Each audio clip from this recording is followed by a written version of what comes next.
Àwọn ajínigbé wọ́n yabo abúlé alálùbọ́sà ní ìpínlẹ̀ Kwara. Wọ́n pa ọ̀pọ̀lọpọ̀ àwọn ènìyàn ní oko Olowo. A pè àwọn ọlọ́pàá ṣùgbọ́n wọ́n kọ̀ wọn ò wá o. Ọjọ́ burúkú èṣù gbomimu ni ọjọ́rú jẹ́ fún àwọn ènìyàn abúlé alálùbọ́sà ní ìpínlẹ̀ Kwara ní ìlú Ilorin ní agbègbè oko Olowo nítorí ìkọlù tí àwọn ajínigbé gbowó àti agbẹ̀mí ènìyàn láìròtìtẹ́lẹ̀ tí wọ́n ṣe sí wọn. Wọ́n sì pa àwọn ènìyàn yánnayànna. Ìdí ni wípé ọjọ́ yìí ni àwọn agbébọn kan tí ẹnikẹ́ni kò tí ì mọ ẹyẹ tó sì wọ́n báyìí ni wọ́n yabo agbègbè náà níbi tí wọ́n ti pa àwọn ènìyàn bí à ń pa ẹran.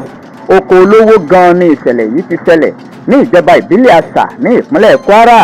Lẹ́yìn àbẹ̀wò àwọn ajínigbé yìí, ẹ̀mí tó bọ́ àti ẹ̀mí tó lọ wọ́n mà fẹ́ẹ̀ tó mẹ́ta.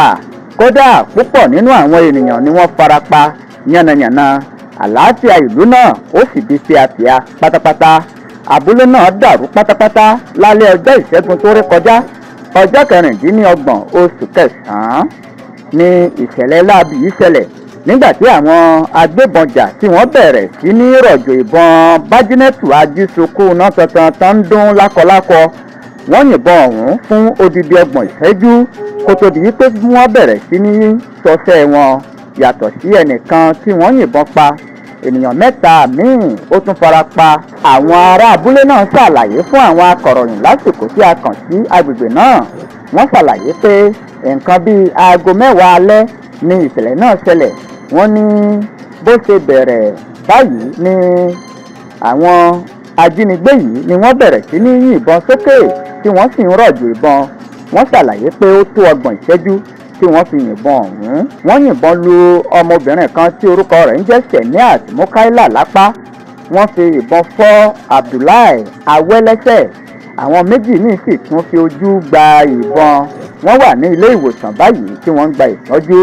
Akọ̀ròyìn wa tún jábọ̀ wípé Abdullahi Isaac wọ́n yìnbọn bá òun náà lápá.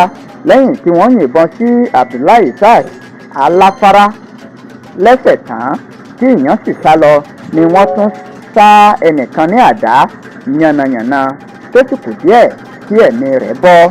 Pẹ̀lú àtìlẹ́yìn àwọn ikọ̀ fìjìláńtì àti àwọn ẹ̀ṣọ́ aláàbò míì ni wọn ò jẹ́ kí wọ́n rí àwọn ènìyàn jí gbé sá lọ.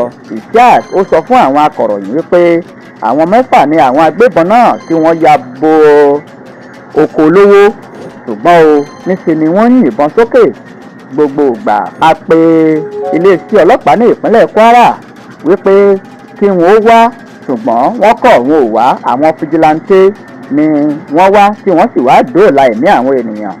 Isaac ó tẹ̀síwájú pé kò sí ààbò mọ́ fún ọmọ orílẹ̀-èdè Nàìjíríà rárá báyìí o.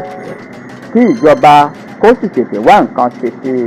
A kàn sí alukoro iléeṣẹ́ ọlọ́pàá ní ìpínlẹ̀ Kwara Àjàyí Ọkásánmí, ẹni tó sọ báyìí wípé bí aago kan ni wọ́n fi ìṣẹ̀lẹ̀ náà tó àwọn létí. Àwọn ọlọ́pàá àwọn sì ti wà níbẹ̀ láti dá àlàáfíà padà sí agbègbè wọn. Àwọn agbébọn wọ́n yabo agbègbè oko Olowo ní ìpínlẹ̀ Kwara. Ìró ìbọn dún lákọlákọ. A pè àwọn ọlọ́pàá ṣùgbọ́n wọn ò wá o.